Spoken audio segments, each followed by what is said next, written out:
15 जनवरी 2023 नेपाल की राजधानी काठमांडू का मौसम काफी सुहाना था। त्रिभुवन अंतर्राष्ट्रीय हवाई अड्डे से उड़ान भरने वाली यति एयरलाइंस की फ्लाइट 691 उड़ान के लिए तैयार है। फ्लाइट की फर्स्ट ऑफिसर अंजू खातीवाड़ा के लिए भी ये एक काफी खास दिन है, क्योंकि फर्स्ट ऑफिसर के तौर पर इनकी ये आखिरी उड़ान थी, जिसके बाद ये कैप्टन बन जाएगी। पेशे से नर्स रह चुकी अंजू के पति भी एक पायलट थे, जिनकी साल 2006 में दर्दनाक फ्लाइट हादसे में मौत हुई थी। इसी वजह से अंजू ने पायलट बनने का डिसीजन लिया था। इस फ्लाइट को त्रिभुवन एयरपोर्ट से पोखरा इंटरनेशनल एयरपोर्ट जाना था, जिसे 1 जनवरी 2023 के दिन लॉन्च किया गया था। इसे पुराने डोमेस्टिक एयरपोर्ट से सिर्फ 3 किलोमीटर की दूरी पर बनाया गया है। इस एयरपोर्ट पर 2 रनवे हैं, रनवे 12 और रनवे 30, जिसमें से काठमांडू से आने वाली फ्लाइट्स रनवे 30 पर लैंड करना पसंद करते हैं, क्योंकि ये एक स्ट्रेट लाइन है। फ्लाइट की फर्स्ट ऑफिसर अंजू खातीवाड़ा के पास 64 घंटे का फ्लाइट एक्सपीरियंस था। वहीं फ्लाइट के सीनियर कैप्टन कमल कैसी के पास 22,000 घंटे का फ्लाइट एक्सपीरियंस था।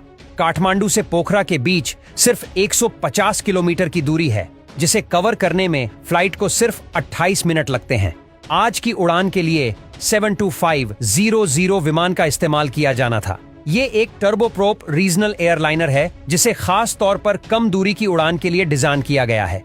ये विमान 16 साल पुराना है, जो पहले भारत के किंगफिशर एयरलाइन के पास था, फिर थाईलैंड की नौकेयर के पास था, और 2019 में नेपाल की येती एयरलाइंस ने इसे खरीद लिया। फ्लाइट को पैसेंजर्स के लिए तैयार करके फ्लाइट अटेंडेंट एक टिकटॉक वीडियो भी बनाती है, जिसके बाद धीरे धीरे करके 68 पैसेंजर्स फ्लाइट में सवार हो जाते हैं, जिनमें से 4 भारतीय पर्यटकों का एक ग्रुप भी था, जो कि अपनी इस इंटरनेशनल जर्नी को सोशल मीडिया पर लाइव स्ट्रीम कर रहा था।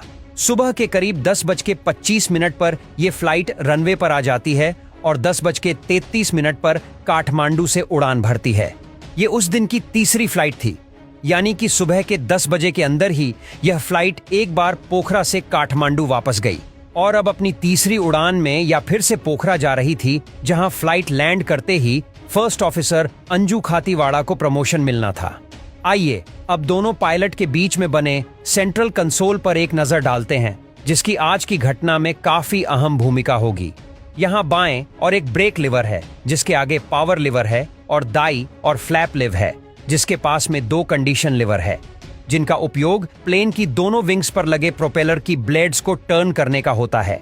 जब लिवर फॉरवर्ड पोजीशन में होता है तो प्रोपेलर फोर्स पैदा करते हैं, और जब इन्हें बैकवर्ड पोजीशन में पुश किया जाता है तो प्रोपेलर टर्न हो जाते हैं और फॉरवर्ड फोर्स पैदा नहीं करता। अब अगर प्लेन टैक्सी